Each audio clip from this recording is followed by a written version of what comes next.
Itu gile ulama usul anna dalika wal fatul qudran al mahajir wal munawas walladhi yamtadi bi wa fi rominu fi romil asad wala manal miras wal makti indallah indal khulq dan ini wasiat Imam Ghazali lambok senyusun kitab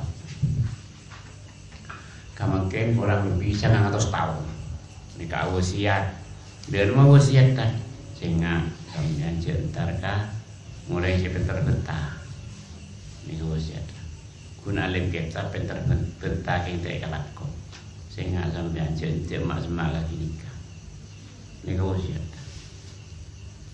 saya maksud jentar ka ulama ulama niku berdua beda ulama akhirat beda ulama dunia nikah ibu sendiri Imam Ghazali Imam Jawi semua kalau masuk ulama ini bentar-bentar yang tak ada. Jadi Imam Ghazali bahwa lebih takut, lebih takut berkemacam. Anak popolan penyakit si berdegang malah kayak gini kabar kesetan. Penyakit. Lempian kan kui meninggal nikah, cilen keluar kasih nampak. Cek kebekai betul. Cek kebekai bongguan mau selawat, pak abu putih mana. Tahun yang punya buku bawanya mau salat. Le sampean mun ongguan mau selawat, jangan kala ibu duk sampean kecilan si bener. Mun ngabeule nih kayak mau masuk kan rasa anu oleh. Kan mau tahu kan oleh belum mau ngabeule kan nanti. Mun kayak betul ngata ngabeule ora masuk, tak ngabeule. Mungkin betul ngata ngabeule. Karena kayak fitnah mun nikah. Lamun Allah Taala buruk ka sampean. Sepak pun biar seunik, lain tak unik kan nyaman sedikit. Leburkan dia kata lagi sampai orang masuk, belum biar jaga orang sepen dia, aman sedikit. Jadi biar minta ngampir kimo selalu, tak unik tak ngat kata punya Ghazali, tak kira ngat kata. Minta ngampir kimo selalu, tak ngampir kijat apa, tak ngampir kisnya lagi apa.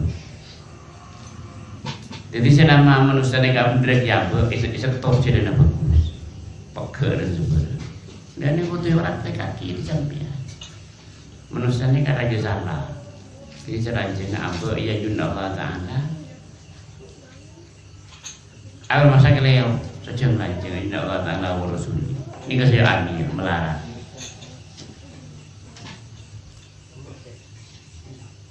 Jadi dia punya Ghazali ini sangat dalam. Sangat dalam dia punya Ghazali.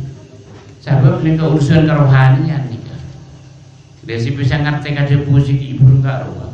Bakal lari di lo masuk, suruh jauh di lo masuk. Persyaratan sampai butuh bangkit rohani. Mentah bangkit rohani tak bisa. Atau kelahiran kedua lahir lagi bisa. Dan mayoritas orang yang salam dunia benibun sangat sedih nikah. Nyak benyan orang yang bangkit rohani ini sangat melarang bangkit kerohanian. Anak pemak melarat mungkin bulan jadi setel melarat ini keseponi bangkit rohani. Biasanya kalkulasi berkabupaten kalau bersitomo itu dari melarat. Jadi nyak benyan bagi bangsa kiai belum tentu bangkit rohani kiai. Sebaliknya orang fuduh tak tahu napa belum tentu tak bangkit rohani. Dia ada mana di bagian saya apa bangkit rohani.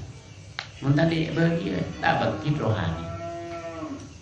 Dari maka bangkitan kerohanian isek sampean seneng nih alam dunia lebih dengan akhirat. Jika tanda-tanda orang yang pun bangkit rohani selalu mikir kehidupan akhirat. Jika tanda-tanda kayak betul buruk ngopiaki betul. Tak nakal kayak betul. Jadi mungkin nakal kita bangkit rohani. Proses kakui bangkit lagi. Kan kan. Dah ada remah sampai aja aja. Sengka ada remah. Juga aja lah bagus. Akhirnya bangkit rohani. Nyaman atau tak nyaman nak bocah selalu berdua. Nikah. Akhirnya bangkit sampai rohani. Jadi kebangkitan kerohanian nikah termasuk wajib doa aja sehingga hukumi wajib. Anak apa pula? Orang pun tak bangkit rohani, apapun abang setan saya ngari malam. Saya rabu ini, kemarin apa lagi kitab salam tuhnya. Pukul abang setan saya malam. Saya nikah jadi. Cuma orang kan tak ngerti kan nikah, mak ngerti ya. Sering mungkin bisa kita belum tentu bangkit rohani. Tidak tak bangkit rohani sing ngaji. Nah pokoknya santri sing ngaji. Kan gini kaca mantul orang buta nonton orang buta. Tak tinggi. Dia sampean tore Afrika Firki mau selawat cek petangku dia ngaji. Cek ruka buru sinyarin. Malah sampean ngerti kau dia antunya si sampuna.